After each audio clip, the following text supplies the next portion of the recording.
Hey everyone, what's up and welcome back. It's Zach. I hope you're having a great day today. In today's video, I'm going to be doing a review of this Roche Posay Melt Sunscreen Milk SPF 100. Yeah, we're going 100, baby. There are a few reasons why I chose to pick up this SPF 100, and they're very contradicting to what I usually would apply to my logic on picking out a sunscreen. So without further ado, let's jump into this video. To start off with this sunscreen, I'm going to be talking about the ingredients and the claims of this product. So this product claims to be a sunscreen that will help protect against a burn. It is suitable for children and adults. It is tested on sun-sensitive skin. It's fragrance-free, it's water-resistant for 80 minutes, and it's for the face and body.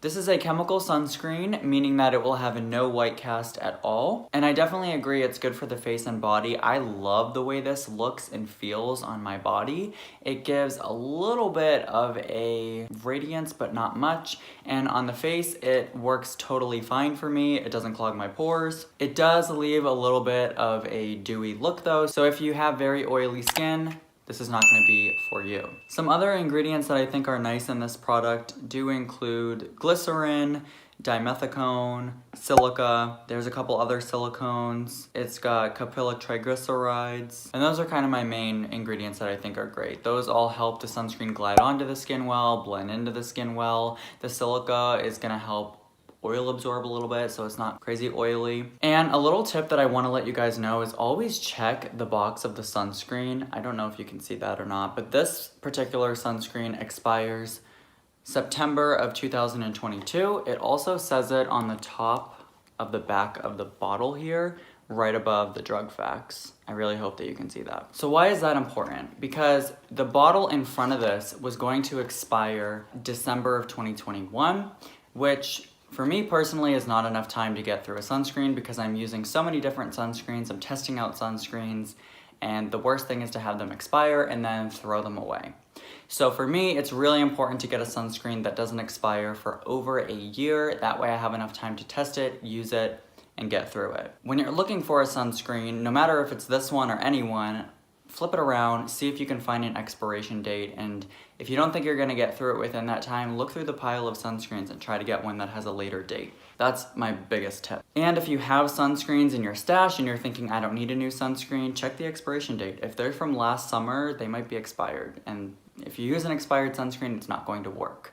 So you can't use expired sunscreen. So why did I decide to pick up an SPF 100? In the past, I have said SPF of 50 is pretty much what I recommend. Stay around the 50 mark. If it's 40, you're good. 60, you're good. But stay in that range. So why all of a sudden am I getting an SPF 100? Well, here's the thing. There's been a lot of sunscreen controversies this year, and it turns out a lot of these SPF 50s are getting retested and they're proving to not be SPF 50. Some of them are even half of that, SPF 25, which really is not enough. So the reason I got this SPF 100 is because I'm playing it safe. I'm living in an area where the UV index gets all the way up to 10 almost daily. A 10 out of 10 is as strong as it can get. So the sun is very strong. I really can't be messing around with a sunscreen that says it's 50 that ends up not being 50. There are a lot of YouTubers that are discussing the sunscreen testing and which ones have failed and which ones have passed. Mad About Skin is a great YouTube channel. I definitely recommend it. Check him out. He is my go-to source for figuring out if a sunscreen is still good or not. But I usually use Japanese sunscreens, which have been okay in the test. Some of them are a little bit lower than 50, but they're still 40, so I'm totally okay with that. It's the Korean sunscreens right now that are having a little bit of an issue because one of the distributions or the manufacturers was manufacturing a handful of different sunscreens for different brands, and they didn't live up to the expectations. I wouldn't expect it to be an issue with all of your sunscreens, but I am just letting you guys know, if you wanna play it safe like me, you just wanna have something on hand, if you're not able to reapply every single 2 hours, or if you are gonna be in direct sunlight or something like that, I need something that I can guarantee myself I'm good. So even if this sunscreen is half of what it claims, I'm still getting SPF 50, which is all you need. So that's why I went out and picked this up. As you can see from the application clip, it goes on beautifully. I really like the way that this looks and feels on my skin. It does feel a little bit heavier than, of course, my Japanese sunscreens, just because of the filters. And I just want to let you know that a lot of people don't apply enough sunscreen to get the actual SPF on the bottle. A lot of people, if it's SPF 50, are only applying enough that they're getting an SPF of 30. So that's also why if you have a higher sunscreen, you know that you're safe. Because I know that sometimes I don't always apply the proper amount and I don't get that SPF. So for this, SPF 100, even if I don't apply the recommended amount, if I under apply a little bit, I'm still probably getting SPF of 70, which is great. So while in labs and data testing, a higher SPF doesn't do you any benefit, in real world application, it actually is more beneficial to have a higher SPF because people don't apply enough to get what's on the bottle. If you are using an SPF of 50, you're probably good because even if you under apply, you're still getting 40 or 30. But again, try to apply as much as possible. And my number one tip for making sure that you have enough on and that there's no skip areas is do 2 applications. Instead of doing 1 thick, heavy application, do 2. Shake up your bottle before use, and this way you can just ensure that you've gotten everywhere on the face.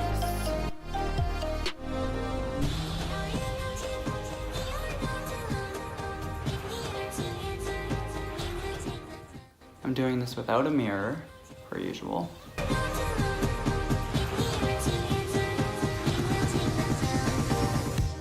This is using avobenzone, homosalate, octisalate, and octocrylate.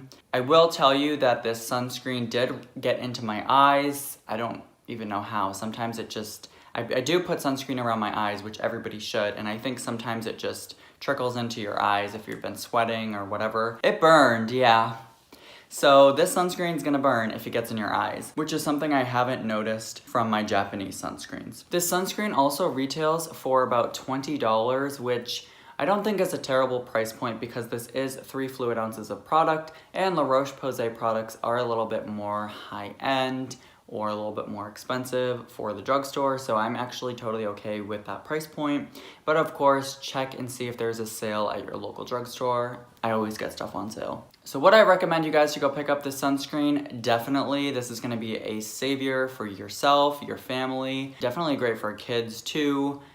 No white cast, it goes on nice, it's not heavy, it's not thick, so I don't think kids will be upset about having to use this. And like I said, it is that SPF 100, so if there is, for some reason, some discrepancy, you know, La Roche Posay and their sunscreens, you know you're very, very safe. There's no way an SPF 100 is gonna test at an SPF of 20. Fingers crossed. I really think that this is gonna have you covered, especially as we're going into summer. It's very important to have a broad spectrum, high SPF on every single day. I hope you enjoyed this video. Please give my video a thumbs up. If you're not already subscribed, go ahead and hit that subscribe button, and I will catch you guys in my next video. I do post Mondays and Fridays. Thank you so much. Bye.